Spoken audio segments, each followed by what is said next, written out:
I'm Yanis Varoufakis. I co-founded DiEM 25 and I'm the secretary of Meta 25, the Greek party of DiEM 25. So, as you said, 2 weeks ago you launched Meta 25. Why did you decide to create a party inside of DiEM 25 in Greece?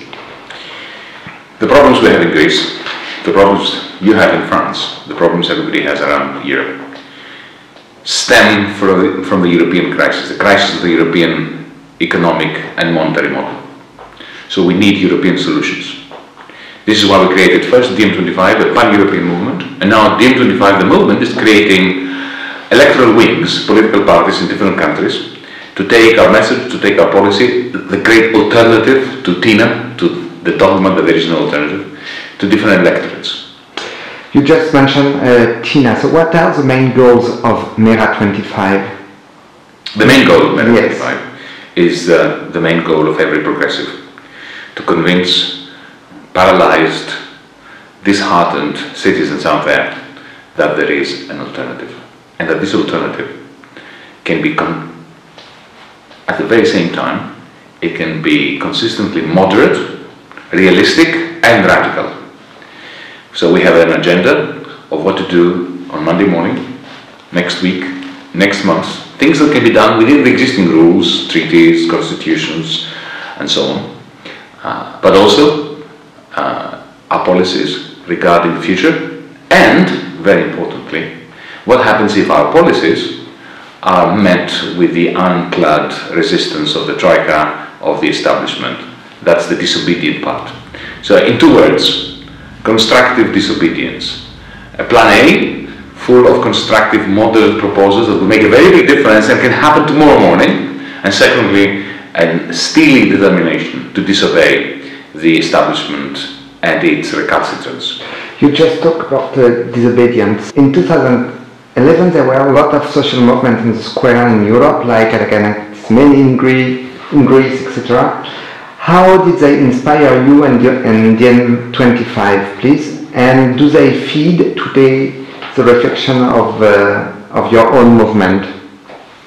The events of 2011 in Syntagma Square, in the various squares in Spain, the Indignados, later on the Nuit debout events in Paris, they are wonderful sources of hope that politics matters to the young, to those who are supposed to be apathetic and not carry down.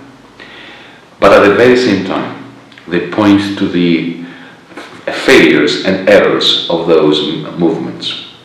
And in particular, it is really remarkable to sit in squares and deliberate, have votes, discuss everything fully democratically, openly. This is absolutely spectacularly beautiful, but it is not enough.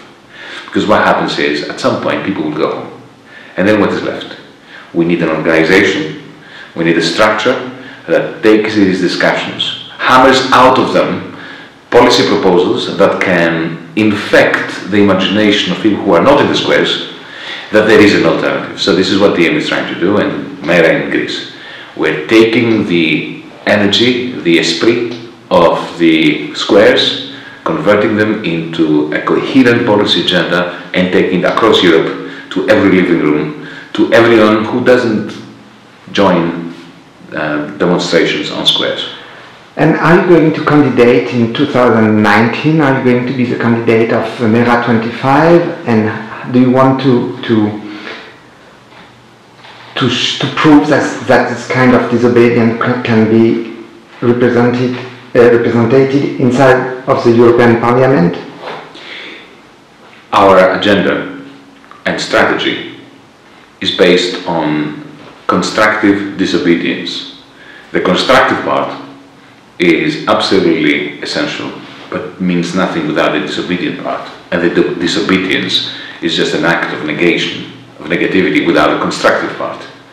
So yes, we're going to storm the Bastille of Parliament, whether the Parliament is here, or in France, or in Brussels, or in Strasbourg, simply because there is no other way of changing the life of the many. But one of the problems is that at the moment most of the European government are right-wings, even for some of them far-right.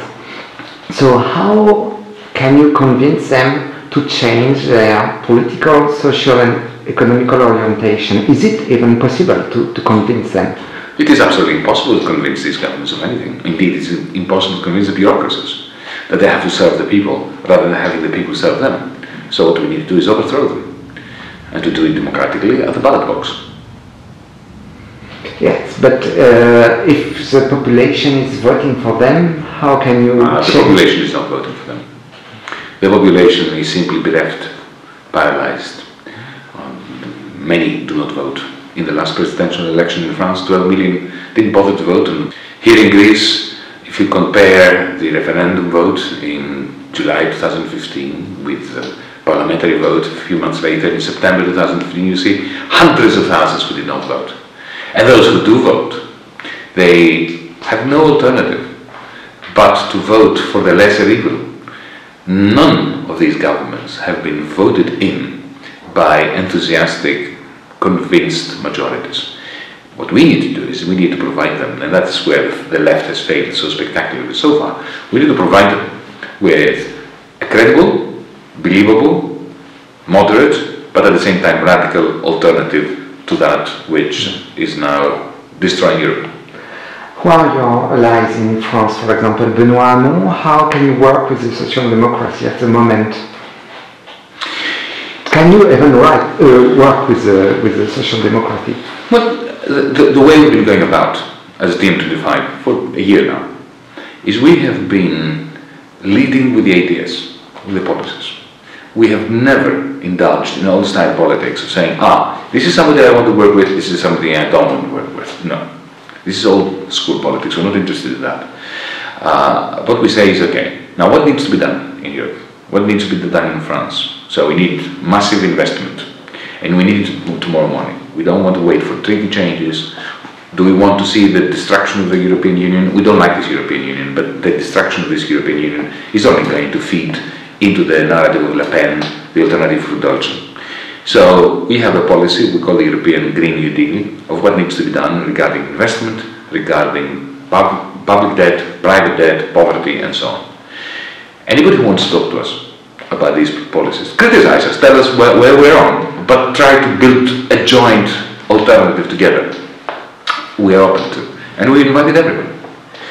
In France, we're in discussions with the French Communist Party, with the Greens, with Benoît Hamon.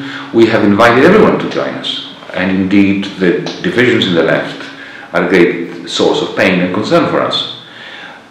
So whoever has joined us at the discussions table is completely open to this process. Benoît Hamon is one of them. What each party to these debates will have to consider very seriously is their capacity to overcome the old style of doing politics. We at DiEM25 have entered with a completely fresh mentality, and we are trying to infect our partners with that fresh mentality. Did you invite Jean-Luc Mélenchon? How is it possible for you to work with Jean-Luc Mélenchon? Because it seems that at the moment he's turning to a point of view which is more against the European Union as it is, more than maybe you are. We have invited everyone, and I would gladly work with Jean-Luc Mélenchon, indeed with all progressives across Europe. The sticking point is our strategy and our tactic. We are very strong believers in Plan A. We need a Plan A for Europe. That's what Europe has been missing. Jean-Luc focuses on Plan B, of what happens once the European Union disintegrates. Now, Jean-Luc and I agree entirely that these treaties, the way that the European Union was constructed, is a neoliberal monster, the purpose of which was always to subjugate labour, to liquidate labour, and effectively to end democracy across Europe. The question is, what do we do about it? DiEM25 has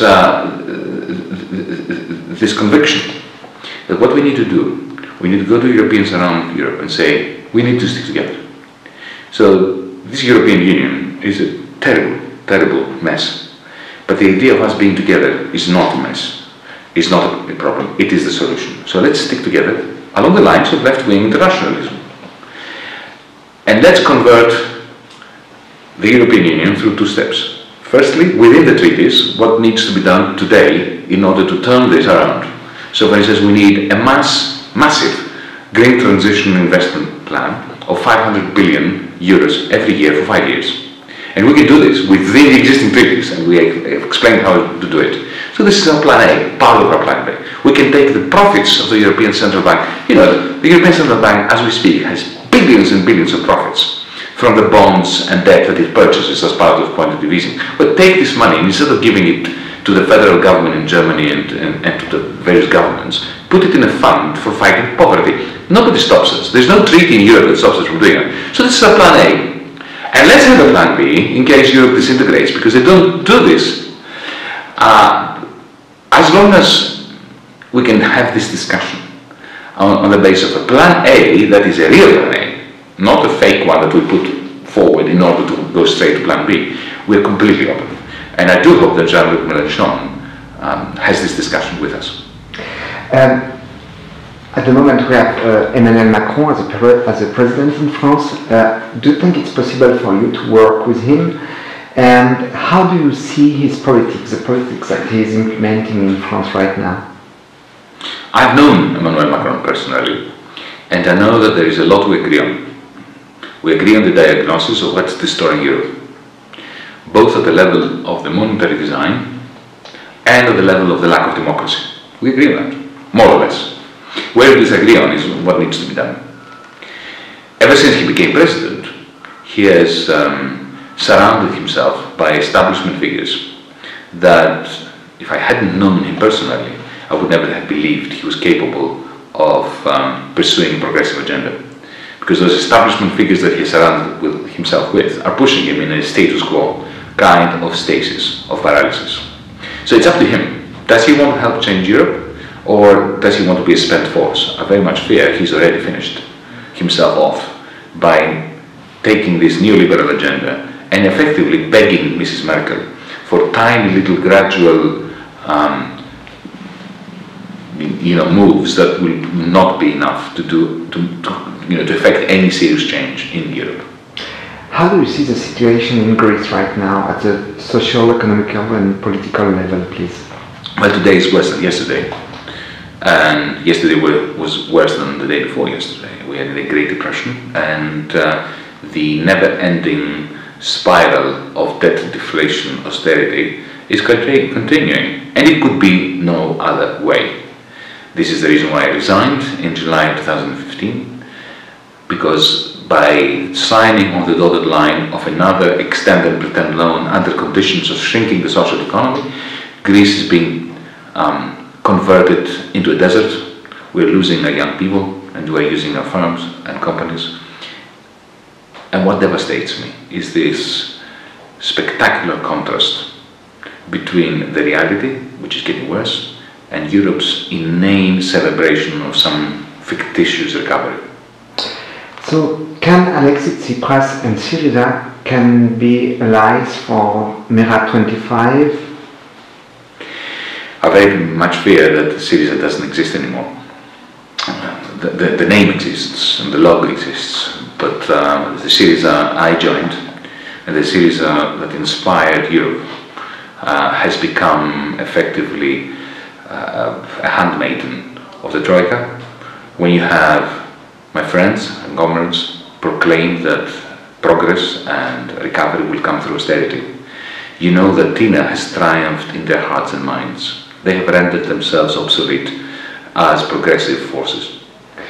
To your opinion, what are the results of the European left at the European Parliament? I suppose you follow their action. How do you see what they are doing? They are my comrades, they are my friends, but I very much fear that history has overtaken them and they've been left behind. I say this with a great deal of pain. If I didn't think that, I would have joined them, or I would not even have been active in politics. politics, I would have stayed at home and supported them. And I wish that was the case. I wish I didn't have to be part of DiEM25. I wish the European Party of the Left did its job, but it's not doing its job. And let me be very specific. The establishment has a coherent story that it tells everywhere. It's a wrong story, but it's a coherent story. They say it from Latvia to Spain, France, Germany, Greece. It's the same rubbish story, but it is coherent. The nationalists have a coherent story. The solution is to recoil, to Brexit, Grexit, Fraxit, Italexit, and build big walls around the country and kick out the foreigners and do their own thing. It's a coherent story. It is a murderously wrong story, but it is a coherent story. The only people who don't have a coherent story is the left. So you have the European Party of the Left that has Tsipras in it, doing everything the Troika tells him and saying this is a success. You have Oscar Lafontaine and Sarah Wagenknecht in Die Linke, who want effectively the end of the euro, the end of the European Union, or the disintegration of it. You have Cathy Keeping in the same party, who's much closer to us, DiEM25. You have Mélenchon, who wants to take down the European Union flag from the National Assembly in Paris. You have Podemos, who don't have a view about Europe, at least nothing that actually is coherent. So the European Party of the Left is the only one that does not have a coherent story to tell throughout Europe. And Europeans do not respond well to an incoherent narrative. This is why I'm saying that history has overtaken the European Party of the Left. This is why DiEM25 is trying to do exactly that, to create a progressive, coherent story that is the antidote to Tina. So, is it possible to change the balance of power in Europe, and how? Absolutely. It's always possible to change the balance of power. If we lose the hope that we can change the balance of power, we might as well commit suicide. There's no point in existing. Because the present situation is untenable. It's unsustainable, it's untenable, and it is unbearable. And of course we can change. The history of humanity is punctuated by wonderful moments when people suddenly believed in their capacity to change the world. We need such a moment to recur very soon. So last question. The question is the one that you would like to ask to Charlotte Girard, who is the spokesperson of La France Insoumise. Maybe she will be a candidate for the next European election. What question would you like to ask her, please? Will you join us in coming up with a coherent Plan A, meaningful, credible Plan A, so that we can infect the minds and hopes and aspirations of every progressive European across Europe? And at the same time, work on a Plan B in case the recalcitrant, ironclad establishment clash with us and as a result destroy Europe. Thank you very much, Yanis, and see you soon.